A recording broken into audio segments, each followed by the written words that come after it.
Hey guys, did you miss me?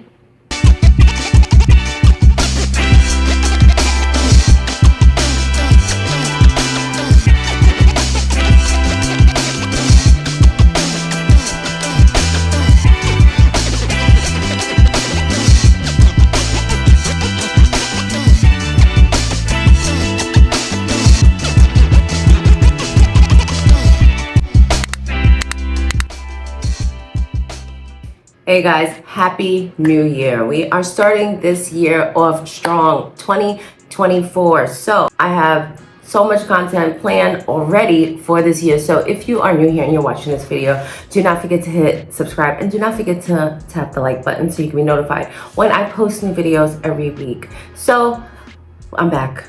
And we're still talking about 2023, just a little bit. And I'm talking about how much money did I make in 2023 doing nails. So I've always wanted to kind of share earnings and analytics with you guys, but I was always just like a little hesitant as to kind of share that information. And it's not to talk about money, but it's to share some insight for future nail techs, for other nail techs that are interested in how much does an actual nail tech make, like real numbers. So many creators do videos like this. I know people like watching these videos. I like watching these videos. So I was like, you know what the hell? Let's do it. Let's start this year off with a bang. So I'm breaking down how much money I made last year and how I was able to accomplish that by only doing nails part-time. So we're gonna get into all of that right now.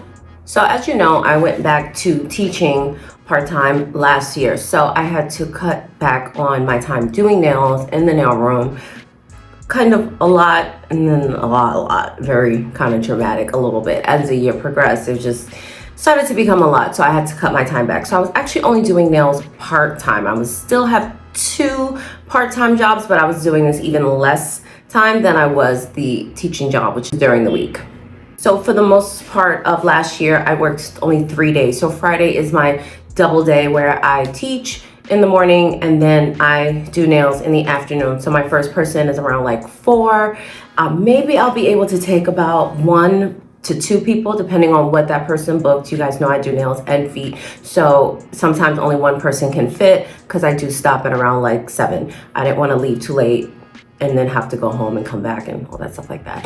And then Saturday, Sunday, it was my full day from around 9:30 to about 8 or so. And on those days, maybe I would take about 5 to 6, maybe if I was pushing it, maybe like 7 people.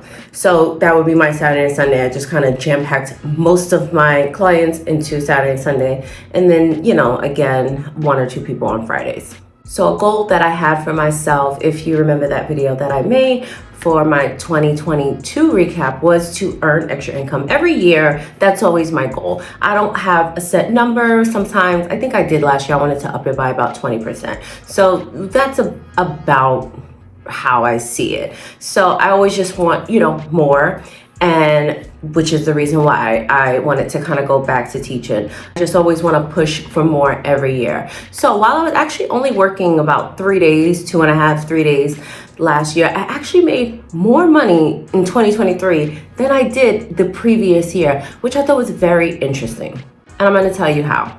So small price increases. You have to increase your prices. Yes, there's inflation. Yes, product prices are going up and all that stuff. But just as times are changing, as again, inflation and all this stuff is happening, you have to know when and how to scale your prices just a little bit. So within the first quarter, which is the first 3 months of the year last year, I put a $3 to $5 increase on just my add-on services. So my add-on services on my booking site, or most of the time the nail art stuff, and like soaking off and little things that you can add on to your appointment, I tacked on a couple of bucks. I didn't change anything to the base prices, the full sets, the enhancements, all that stuff, manicures, pedicures, all that stuff stayed exactly the same. So I just added a little $3 to $5 increase on that. I didn't want to make a drastic change to all my prices on everything across the board because I knew that I was going to do this nail room over last year, and I knew that would be some incentive and it would make more sense when I raised my prices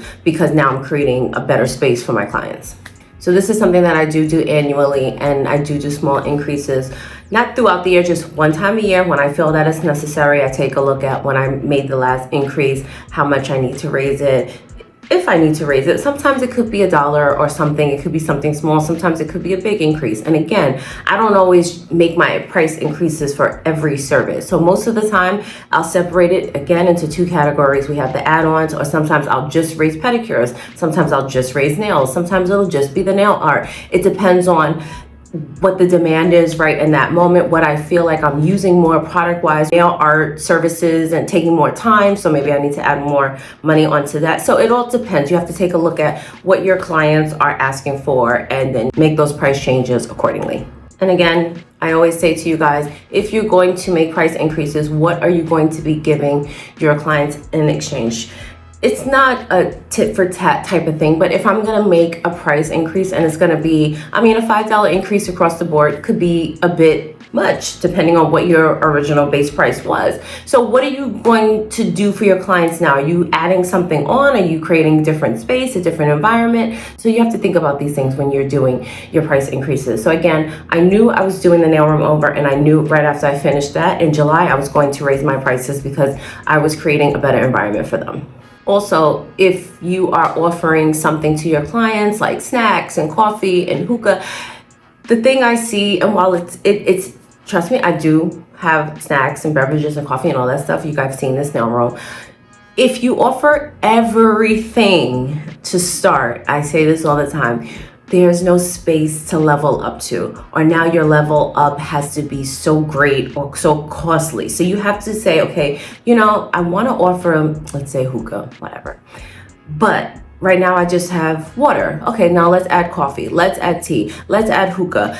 Think about the game plan of how you're going to make these increases and how you're going to do these additions, because now it's like I'm raising my prices $3, but now I have this plethora of drinks and snacks and all this stuff for you to choose from. So they're like, okay, they're getting something for their money. They have to see something as the client when you're making these increases. So by doing these small increases, I was able to work 2.5 days last year and again, come out making more money than I did the previous year. And no, I have to say it wasn't my clientele. I actually, because I cut down on my hours a lot, I became very limited with space, with appointments. I actually lost a lot of clientele last year, like a lot, like more than I care for. At first it was like, okay, whatever.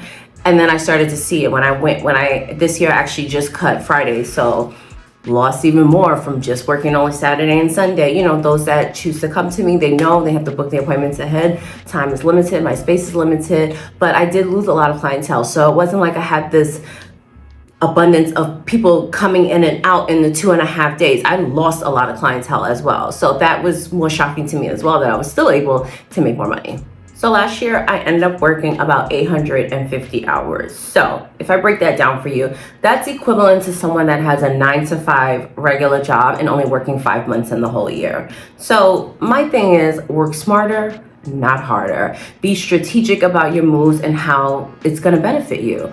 Okay, so let's talk some numbers. So last year, I averaged about maybe $3,000 a month. Some months are better, some are lower. But on average, give or take, that was about what I was bringing in just doing nails per month. So my worst month last year was June. I had my son's graduation. He was going to prom and stuff, the little baby prom. I had my birthday month. I took off for that. I was supposed to go away. That didn't happen, but I still took off. So just, that's when I think the working 7 days a week it started to hit me, and I was having a little bit of burnout. I was just really tired and exhausted. So anytime I didn't have somebody, I was like, I'm closing my books and taking the day. I don't even care. So June was actually my worst month of all the months last year. So I only made $2,006 in June last year, which is a little disappointing because, that's when summer starts to peak and usually you do make more. But again, considering how many days that I took off, I think I only worked like 2 weekends. No, 1 weekend, maybe 1.5 weekends or something. So it's understandable considering how many days I took off. My best month was September, which is actually very surprising to me because throughout my whole entire career, we know January is the worst month. Hands down, worst month ever. Everybody's broke, everybody's poor, everybody has nails from New Year's, Christmas, they're trying to do their own thing. They're trying to save money. They got their own goals and resolution. January is always the worst month for nails. Second worst month is usually September, because we have people that maybe are here for the summer, or if you're doing a lot of younger clientele or high school people, now they're leaving to go to college, they're going back to college. People are trying to get their kids together, so they're trying to pause on their own personal spending. So September is the second worst month in the year. So for it to be my best month in earnings, I thought that was a little odd. Happy, but odd.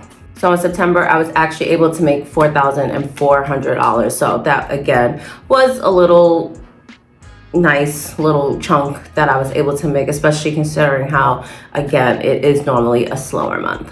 So I just wanted to explain my worst month versus my lower month, and then the average. So last year, I was able to make $39,442. That's just doing nails. So some of you might be watching and thinking like, oh, that's not a lot compared to like beauty techs, or if you are a tech and you're like, oh, I make more than that. Again, I work 2.5 days. To bring home 40K for 2.5 days of work, I'll take it. I'll take it. So again, trying to work smarter, not harder. I don't work 10-hour days, 5-6 days a week doing nails, busting my ass.